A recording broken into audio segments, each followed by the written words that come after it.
It's February 7th, 2013, and this is a special edition of the Energy Education Podcast. I'm Kevin Hurley. Some breaking news today.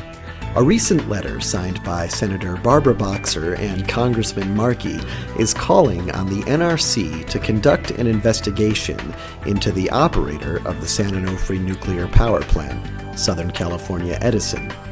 The letter refers to a recently leaked document from Mitsubishi Heavy Industries, which shows that Southern California Edison was in fact aware of the dangers involving their design changes and quietly sidestepped the proper licensing process.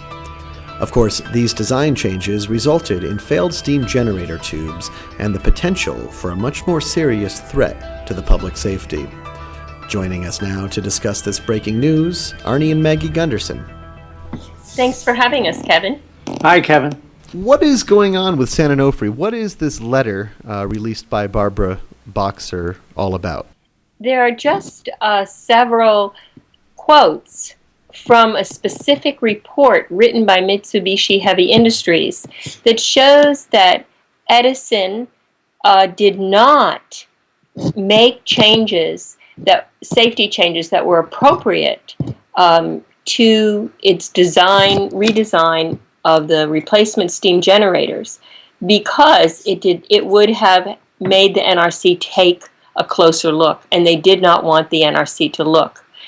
Unfortunately, that report has not been released to the public. I called Congressman Markey's office yesterday and asked if it was being released, and his office informed me that it had trade secrets, and therefore it could not be released to the general public. You know, that argument that there's trade secrets in this report, that's just a smokescreen on the part of the Nuclear Regulatory Commission. They don't want to release this report, apparently. You know, when this tube started to leak last year, Edison invited in all of Mitsubishi's competitors to analyze and discover what went wrong with Mitsubishi's design.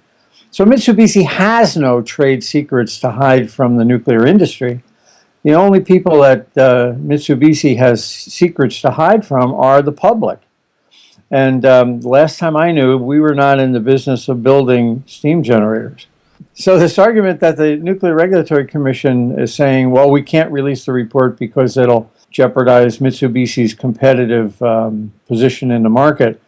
You know, frankly, I think that the condition of the steam generators at San Onofre is going to do more to ruin their competitive position than any release of a document would to the public. We have a right to know, and I hope there's an ask here for anybody who's listened to this is call Senator Boxer's office and say, we want that report. The public has a right to know. You know, let's put this thing in historical perspective. In 2003, Edison put together a specification for a new steam generator, and in it they said that they did not want to involve the Nuclear Regulatory Commission, and whoever won the award had to sign that they would push the analysis in such a way that the Nuclear Regulatory Commission would never be involved. So they were basically saying that the design changes weren't going to be significant enough to warrant them having to inform the NRC. That's right. Before they did the design changes, they made the decision that the design changes were not going to be significant enough to tell the NRC. I think what this letter to the NRC from Boxer and Markey shows is that way back when this thing was being designed, there were warnings from Mitsubishi that Edison did not want to accept. So apparently both Edison and Mitsubishi knew a long time ago that this generator was problematic, and yet they went ahead and fabricated it, and then built it, and then delivered it, and then ran it, and it broke. It broke in less than 2 years. In one case, one of them broke in 10 months. And the reason it broke is because Edison didn't want to use the public licensing process.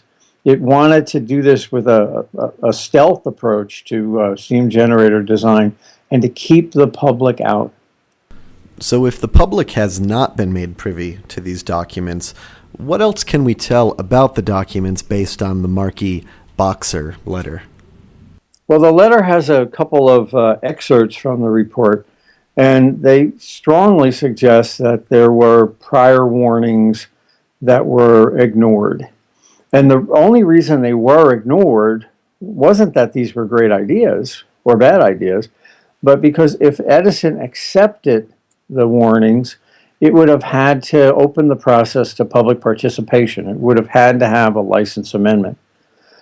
So, now we have Edison saying, well, safety is our number one priority. But in fact, since 2004, their number one priority was to keep the public and the Nuclear Regulatory Commission out of the process. Yeah, I think it goes even farther than that. It shows that Edison covered up the truth. They knew this. They were asked about it.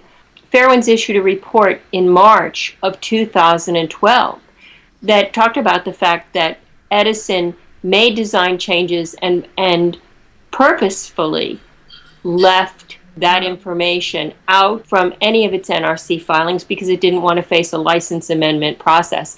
And according to the quotes extracted from the MHI report that Senator Boxer and Congressman Markey have, that is verified.